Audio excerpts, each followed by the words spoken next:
तीन लोग अभी इधर चूंग में जा भंक हुए हैं, जो लसने के बाद उनकी इन्वेस्टिगेशन शुरू की गई तो पता चला कि ये फ़रा नामी खातून है, जो कि मकतूल जो है इफ्तिखार हुसैन शाह उसके बड़े बेटे की बीवी है। उसकी बहू है जो कि 3-4 दिन पहले पिंडी से आई थी जेवर नकदी वगैरह के हसूल के लिए।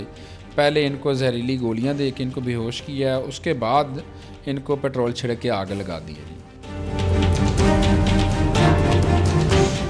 अमरा न्यूज़ के साथ मैं हूं सैयद बदर सईद। नाजरीन, हम मौजूद हैं लाहौर के पुलिस स्टेशन थाना चुंग में, जहां कत्ल की इंतहाई घिनौनी वारदात सामने आई। तफसील ये थी कि एक घर में आग लगने की इतला मिलती है। पुलिस वहां पहुंचती है तो मालूम होता है कि 3 अफराद झुलस कर जाम बहक हो चुके हैं। पुलिस को कुछ ऐसे शवाहिद मिलते हैं जिनकी तफ्तीश की जाती है तो मालूम होता है कि ये कत्ल दर कत्ल की एक वारदात है।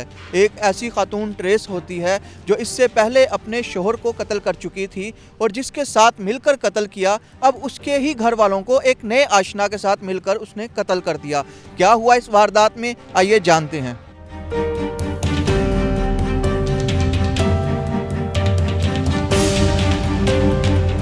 हमारे साथ मौजूद हैं SHO नासिर हमीद, इनसे सारा वाक़या जानते हैं। अस्सलाम वालेकुम सर। जी वाले।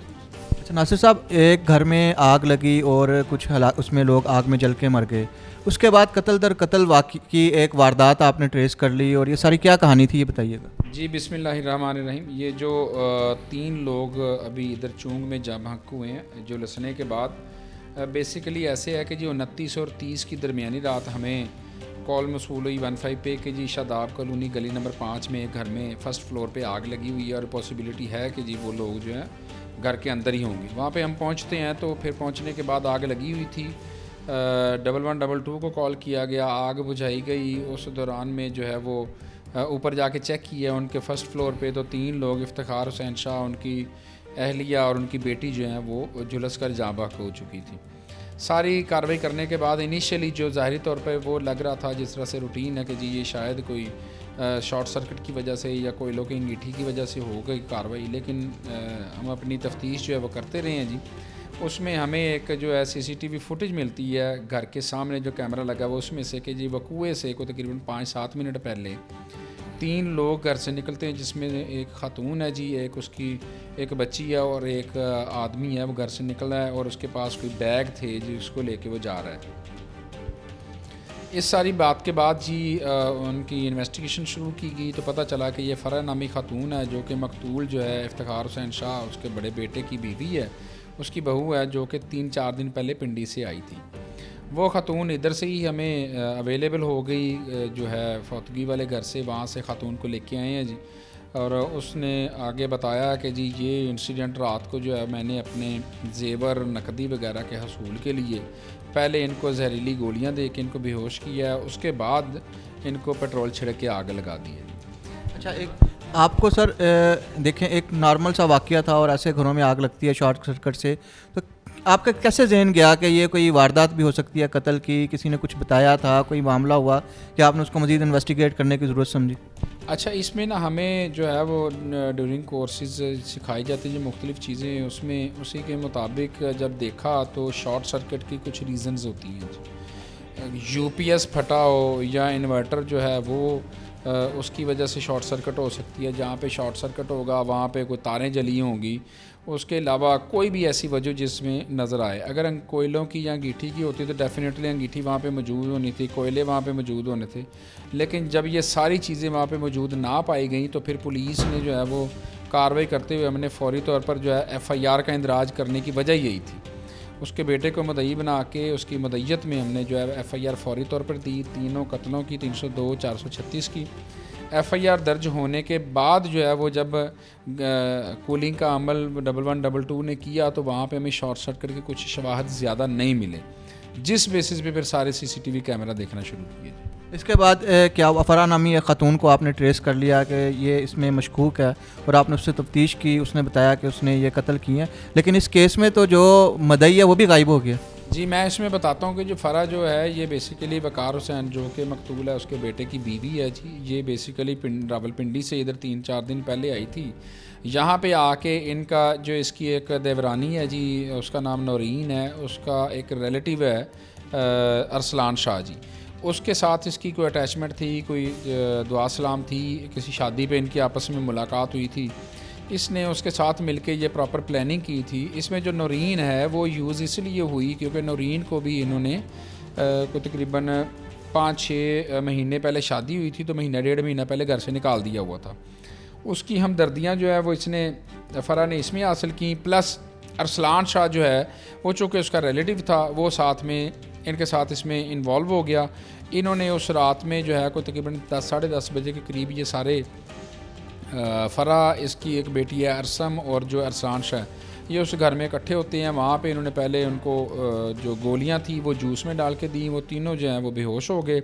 फिर तकिया रख के गला दबा के जो है उनका सांस दबा के तकिया रख के उनको मारा है। फिर उनके सामान जो था, सोना, जेवर, नकदी वगैरह मुख्तलिफ जो चीज़ें थी वो अलमारियों से निकाली हैं और वो निकाल के बैग में डाली हैं। जाते हुए डेड बॉडीज़ पे पेट्रोल छिड़का है, उनको आग लगाई है और वहाँ से फ़रार हो गई है। फ़रा जो है उसका मौक़िफ़ ये है कि जी 2010 में ये जो वकार है, जो अभी इसका केस का कंप्लेनेंट है, ये उनके घर में मुलाजिम था। तकरीबन 2010-11 की बात है जी। वहाँ पे उसने इसके पहले खामद को फ़रा के साथ मिल के मर्डर किया था। यानी ये जो इस केस का मुद्दई है वो इस कातिल निकला है इसी तफ्तीश जी, वो पिछली तफ्तीश का 2010 में उसने भी जो फ़रा का खामद है इसका मर्डर किया था। मर्डर करने के बाद उसके सारे प्रॉपर्टी पे, कारोबार पे कब्ज़ा कर लिया और प्लस जो है वो उसका नाम भी, बल्कि उसका पहले असल नाम आदिल था, जो कि उसने नाम वकार चेंज करके अपने आईडी कार्ड में उसको यूज़ किया है नाम को भी। तो सारा सामान, सोना, जेवर, ये वो सारा कुछ हथिया के वो लाहौर भिजवाता रहता था।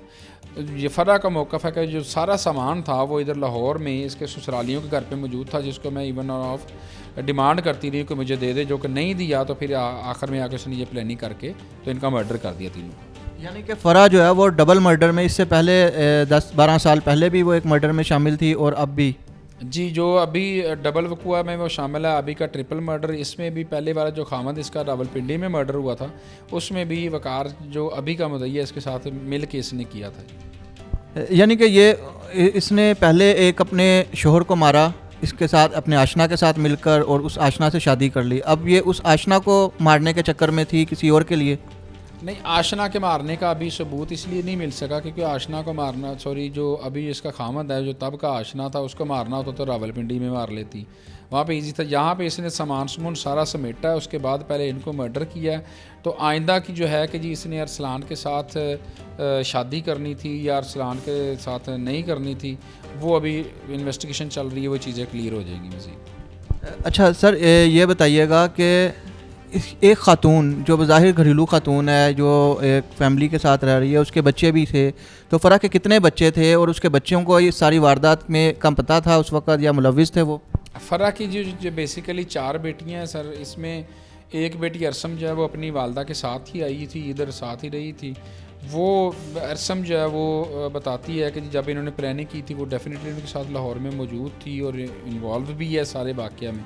आग लगाने तक में वो मौके पे मौजूद रही है। जो बाकी उसकी बेटियां वो पीछे रावलपिंडी में ही हैं अपने घर में। तो अब क्योंकि इसका जो मदई है वो एक और केस में कातिल निकला है, तो वो भी यहाँ से गायब है, फ़रा को गिरफ़्तार कर लिया गया, तो इस सारे केस को कौन परसू करेगा, कौन इसकी इन्वेस्टिगेशन या कातलों के अंजाम तक पहुँचाएगा? डेफिनेटली अगर मुद्दई खुद से, अभी इसका एक बेटा भी है और भी इसके रिलेटिव हैं, भाई हैं, बाकी भतीजे हैं, लेकिन अगर किसी केस का कोई मुद्दई ना हो तो स्टेट मुद्दई होती है। डेफिनेटली हम उसको खुद से भी परसू कर सकते हैं और करेंगे भी इंशाल्लाह, और इनको करार वाकई जो है वह सज़ा भी दिलवाएंगे कोर्ट से। आपके पास इतने सबूत और शवाहिद इस वक्त इकट्ठे हो चुके हैं कि इसको इस कत्ल केस में सज़ा मिल सकती है? जी, इकट्ठे हो भी चुके हैं और मज़ीद कर भी रहे हैं। वो सारे जब सबूतों को एक चेन के साथ चलाएंगे तो इंशाल्लाह ताला इनको प्रॉपर सज़ा मिलेगी। ट्रिपल मर्डर है जी, इसमें कोई छोटा मोटा काम तो नहीं है। ट्रिपल मर्डर तो नहीं, मर्डर तो ज़्यादा हो गए हैं इसमें।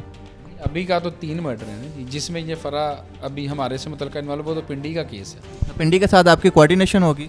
नहीं, अभी उनको हम सारी चीज़ें इकट्ठी करके उनको बताएंगे, वो फिर अपनी इन्वेस्टिगेशन करके डेफिनेटली वहाँ पे कोई कार्रवाई करेंगे। और ये भी हम चेक कर रहे हैं कि 2010 में अगर वो बंदा फौत हुआ था तो तब क्या कार्रवाई हुई थी, आया 302 की कोई कार्रवाई हुई थी या 174 की कार्रवाई थी, वो चेक करने के बाद फिर प्रॉपरली हम इसको प्रोसीड कराएंगे जी वहाँ पे भी। बहुत शुक्रिया sir, thank you so much. दौलत की लालच, जिस्म की हवस इंसान को कहाँ तक पहुँचा देती है। फराह नामी ये खातून ने जो किया इसकी सज़ा तो उसे मिलेगी ही, लेकिन देखिए एक औरत जो 4 बच्चियों की माँ है वो माजी में तो अपने खावंद को कत्ल करती है एक आशना के साथ मिलकर और उसके शादी कर लेती है, और आज कुछ अरसे बाद वो एक नए आशना के साथ मिलकर अपने उसी शोहर के घर वालों को आग लगाकर कत्ल कर देती है। फराह पुलिस की हिरासत में है, उसके साथ जो होगा, उसने जो किया वो उसे भुगतना पड़ेगा। लेकिन ये मिसाल है उन तमाम लोगों के लिए जो लालच और हवस में आकर समझते हैं कि शायद उनसे ज़्यादा चालाक और होशियार कुछ कोई नहीं। पुलिस के पास जदीद टेक्नोलॉजी मौजूद है, एक बज़ाहिर आम सा वाक़या, लेकिन जिस तरह से SHO और पुलिस उनकी टीम ने इसको ट्रेस किया ये काबिल तारीफ़ है। फराह के साथ जो भी होगा वो अदालत में होगा और उसको यकीनन सज़ा मिलेगी, उसके साथ जितने लोग शामिल हैं उन्हें भी सज़ा मिलेगी। लेकिन सबसे अहम बात यह है कि जिस शख्स ने इस औरत के साथ मिलकर इसके पहले शोहर को कत्ल किया, आज उसके घर वाले भी, उसके माँ बाप और बाकी अहले खाना भी इसी खातून ने एक नई आशना के साथ मिलकर कत्ल कर दिए। इंसान जो बोता है उसे वही काटना पड़ता है। इसी के साथ दीजिए इजाज़त, अल्लाह हाफिज़।